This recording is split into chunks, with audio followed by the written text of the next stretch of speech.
Magandang hapon sa inyo lahat, Luzon, Visayas, Mindanao, at saan masulok ng mundo. Una sa lahat, ako po si Wilfredo Bendia Revillame, yan ang tunay kong pangalan. Pero kilala niyo naman ako sa pangalang Willie Revillame. At ako po ay 64 years old. Siguro hindi na ako kailangan mag-explain, hindi na ako kailangan magpakilala sa inyo. For 21 years, meron akong daily show, tanghali, hapon, gabi. So, kumbaga, naging parte na ako ng buhay ng mga Pilipino, lalo-lalo na po yung mga nanay, tatay, lolo, lola, yung household. Yun lang ho. At nandito ako ngayon. In fact, meron akong live show ngayon. Nagpaalam muna ako. Ang alam ko, naka-feed kami ngayon sa TV5. Naka-feed ho kami ngayon sa show. At yung mga nanonood ngayon doon, nagpaalam muna ako. Sigurado nagsisigawan ngayon doon yon. At wala ako, walang kantahan, walang sayawan, walang hepe-peray muna, walang putukan, at walang wheel of fortune. Pero, may mas malaking hangarin at may mas malaking plano para sa bawat Pilipino. Okay? At 2 minutes, siguro mas maganda mga tanong na lang para masagot ko na kagad yung mga tanong. Okay, sige po. Unang tanong, kanino manggaling? Tagalog na lang para mas maintindihan natin mga Rhea kababayan. Fernandez from TV5. Pahiram po ng mikropono. Go, Rhea. Hi, sir. Good afternoon. Rhea Fernandez, TV5. Hi, Over Rhea. here, sir. Willie na lang, huwag naman, sir. Sir Willie, you mentioned you have a show sa amin, TV5 Will to Win, no? So the next question is, what happens to your show if you are vying for a Senate seat? Anong mangyayari po dun sa Will to Win? Sa pagkakaalam ko, sa rules ng COMELEC, until February 10, pwede pa ako mag-live show. So I still have 5 months na makakapag-live ng 5 to 6:30 sa TV5, sa Facebook na meron kaming followers sa 17,300,000 at 8 million sa YouTube. So pwede pa ho ako magtrabaho, pero pagdating ng February 11, mag-stop na, and that will start the campaign. So you know, and then, pag nanalo, pagpalarin, at pag pinagalob ng Diyos na ako yung makapaglingkod ng tapat at walang halong pag-iisip ng masama sa aking mga kasama, ako pa'y babalik, like the Senator Tito Soto, na may Itbulaga pa din. Yun lang. Okay, sige, go ahead. Sir, one additional question po. Ano pong nag-udyok sa inyo para finally tumakbo na po sa pagkasenador? Because going back to your previous statements, hindi nyo po nakikitang tatakbo kayo sa sabak sa politika eh. Yung mga nakikita ko, away. Awayan ang awayan. Mga edukado, ang tingin nila sa mga artista masyadong mababa. Kami may magagandang puso para sa ating mga kabayan. Ano ba ang purpose ng isang senador? Hindi ako abogado, hindi ako nakatapos, pero ang purpose dapat ng bawat senador, bawat nagpa-public servant, bawat namumuno sa anumang local government, mabuting puso ang meron ka. Ang dapat mong inisip lagi mga kababayan mo. Marami ng batas na ginawa, marami ng mga presidenteng dumaan, marami ng senador na dumaan, pero yung buhay natin mga kababayang mahirap, nababago ba? I think, yun ang pinaka-importante. Poverty, yun ang pinakamalaking problema natin. Yung mga batang nangangarap na mag-aral, pag wala ng pera, hindi na natutupad ang pangarap.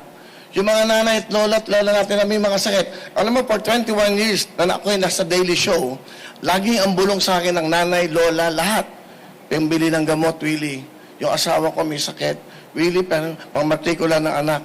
Puro lahat ng iyan ang nadidinig ko for 21 years sa mga ating mga kababayan. For 21 years, yung mga magbubulong sa akin ng ganyan, hindi naman ho na bago ang buhay eh. Sa mga marami na nagsilbi sa ating bayan. Wala akong sinasabing iba. Ibig ko lang sabihin, dapat hindi lang batas tungkol sa batas ng mga kung saan-saan batas. Batas ng mga mahihirap ang kailangan natin. Paano magbibigyan ng magandang buhay ang ating mga kababayang mahihirap? Mga batang nangangarap na walang pambili ng libro, walang sapatos, walang pangmatrikula. Yan, yung mga lola na nanay natin na walang pambiling gamot. Yan, lagi yan ang reklamo nating kababayan. Dapat sa Senado, may batas para sa ating mga kababayan. Saka ako, parang nalulungkot ako pag nakakakita ako ng mga nag-aaway, ego, pagalingan, hindi naman ho ganun ang pagsilbi sa bayan. Dapat busilak ang puso mo sa iyong mga kababayan.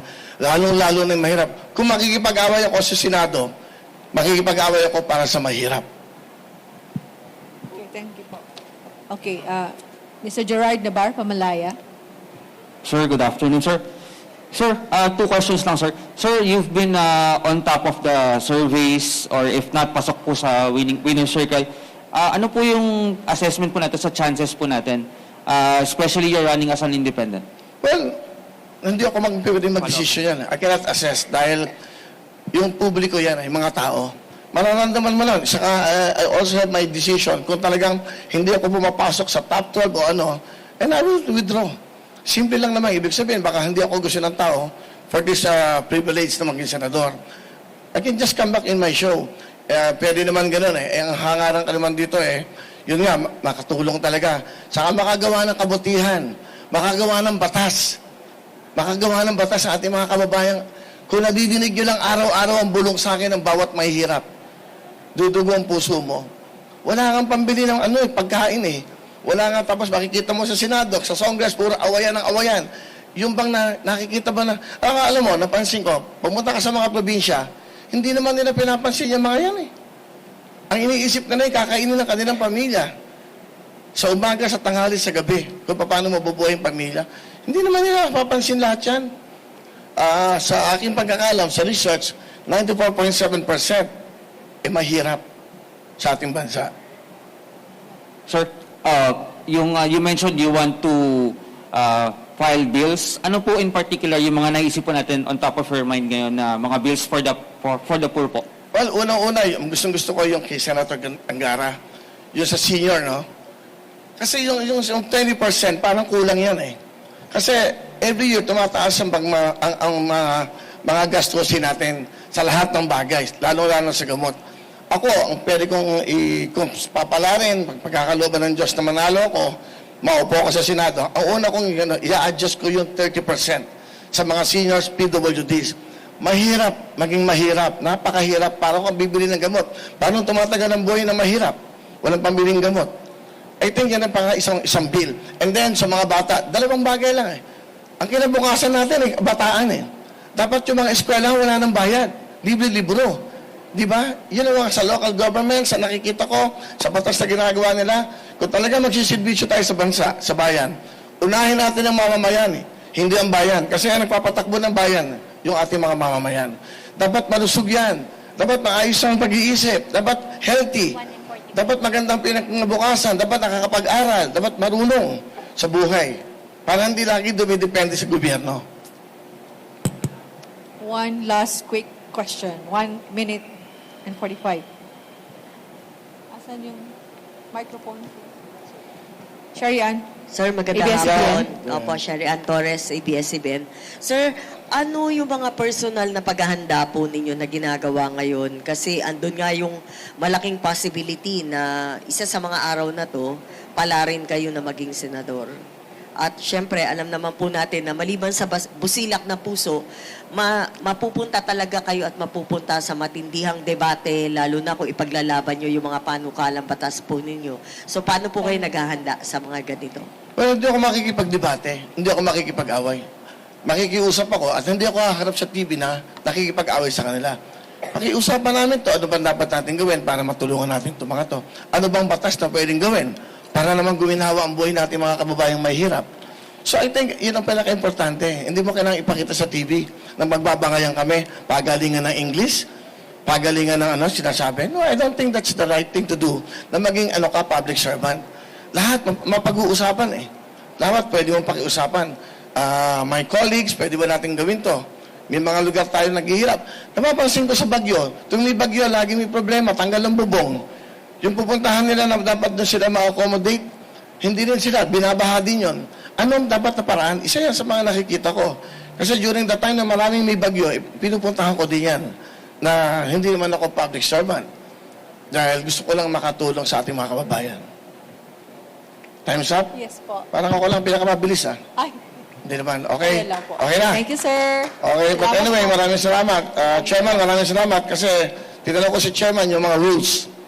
So, pwede pa ako mag-show hanggang February 10. That's the last day. Maraming salamat at mabuhay. Sana ang pag-asensyo ng bayan, pagmamahalan. Maraming Salamat. sir. Sir,